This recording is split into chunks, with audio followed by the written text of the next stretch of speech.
This is Pamela Stansberry, and part 5, and hopefully the final part of the practicality of consciousness and compassion. So we've talked about different aspects of that, what that can look like in life.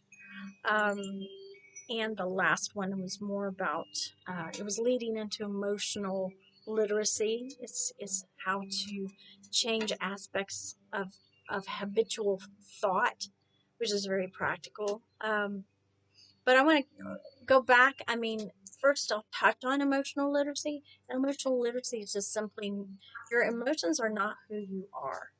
You are not your emotions. You are a human being and you're having the experience of life, and emotions are part of it. And the best way to describe that is emotions are a language of your infinite aspect, your soul, and it's trying to tell you something about whatever it is you're experiencing. So when you get angry or feel bad, or like when you meet somebody and they say something that just you're like, was that an insult? I think that was an insult. And you feel that, ooh, and you smile and you think about it later. Those feelings, it we need to work those out. Those are really important to our functionality and being able to make good choices and have good relationships, and really important. Emotional literacy is really important, and finding our happiness, because, like I said, we're not our emotions. That's a language, and our hearts can be very full of blockages. I mean, like the mind can be so um, inundated by habitual patterns because we've got misinformation that's been imposed that we've embraced. The heart has its own thing too, and sometimes we have to kind of work our way through. That's kind of where you get into having to work your way through your selfishness and how you feel, like if you're feeling jealousy and insecurity and resentment, those kind of things. Those are more like, to me, a real good way to look at it is a red flag.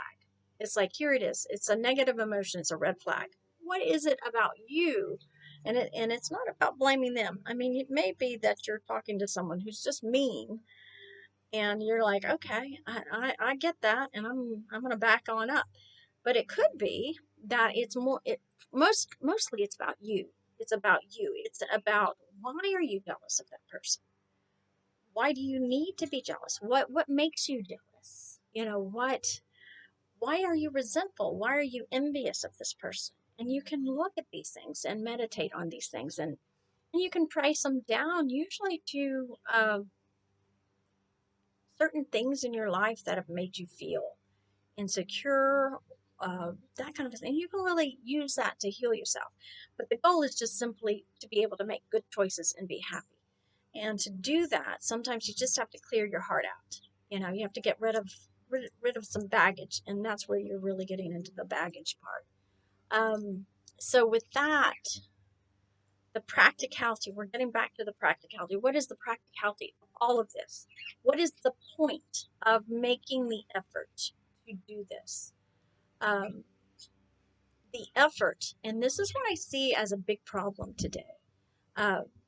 People don't really, and I don't mean to be judgmental, but I see a lot of people not seemingly thinking that being kind or compassionate matters. That maybe they confused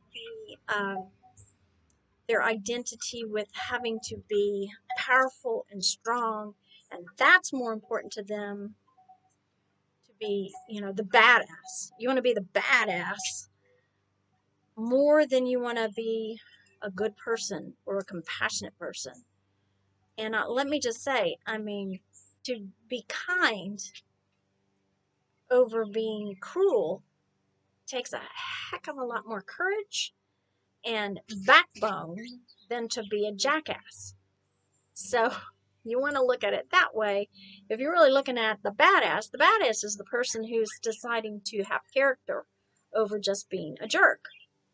So being authentic to yourself is not just going and saying whatever you want to say to somebody because that's who you are. It's not that. It's going a little bit beyond. It's going way beyond that. You know, the practicality is, what do you want in life? I mean, do you just want to live a superficial life? You know, do you just want to stumble around in the dark and just get what you get? And because that usually comes with a lot of blaming and resentment in the long run. So the practicality is, if you are trying to be a better person and heal, you'll always have an opportunity to do that on planet Earth because it never stops. So your journey will never end with that. So you're probably not going to get bored with it because it's quite a challenge to do. It takes a lot of effort. In the long run, you know, you might have a really meaningful life and not really even, you know, people put so much value on fame and fortune and, you know, your wealth and all of that. And what I have to say, and you know, you've probably heard it before, what good is it if you're a miserable person? I mean, really, what good is it? So, anyway, I'm just going to leave it at that because I think the camera is just going to turn itself off. Thank you so much. It's Pamela Stansberry, and there is practicality.